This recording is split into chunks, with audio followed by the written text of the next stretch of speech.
Shadow was raised alongside Gerald's ailing granddaughter, Maria. They were inseparable. Welcome, gamers. The premise of Sonic X Shadow Generations follows a well-trodden path of Sonic games, but with a fresh, darker twist. The story kicks off alongside the events of Sonic Generations. Shadow, investigating anomalies of Space Colony's arc, is sucked into a mysterious white space, a dimension outside of time, much like Sonic and his pals. However, instead of racing to save the timeline, Shadow instead faces off against his old nemesis, Black Doom, whom you might remember from Shadow the Hedgehog 2005. And in this game, he returns with big motivations to groom Shadow as a vessel of world domination. Sounds cool, right? Yes, but the narrative feels at times like it's trying too hard. While Shadow's inner turmoil and revisiting his trauma over losing Maria adds emotional weight, the overarching plot just doesn't feel as fleshed out as it could be. Black Doom's return isn't really explained and leaves gaps in logic.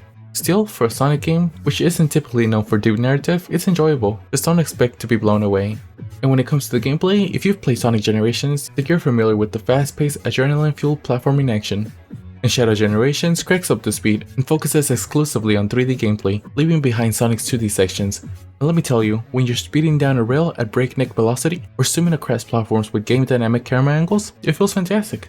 But where this game truly stands out is with its Shadow's supernatural abilities, as instead of guns like Shadow the Hedgehog, instead Black Doom grants Shadow a set darker powers, and these range from shape-shifting into a tentacled creature to flying across the map on black wings. Unlike many other Sonic gimmicks, these powers feel fluid and integral to the level design, and each ability has been carefully crafted to help you navigate the game's world. However, this speed-focused design also introduces some challenges. The movement feels slippery at times, and overshooting platforms or crashing into walls can completely kill your momentum. And this makes precise control a bit of a headache, especially if you're in the middle of a high-speed run. And the sheer intensity of Shadow's speed can be overwhelming, especially if you're not used to a 3D Sonic game. But that said, once you find the rhythm and start reacting more instinctively, it becomes easier to master.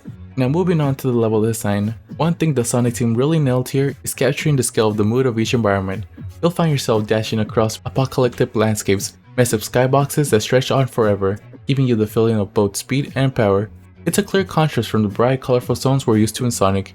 Shadow's world is much darker and much more serious, and the visuals support that tone perfectly.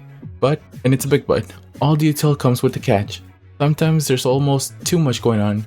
You'll be speeding through a level, and between the environmental clutter and the fast-moving camera, it can become hard to differentiate between the parts of the environments you can interact with and what's just a visual flair.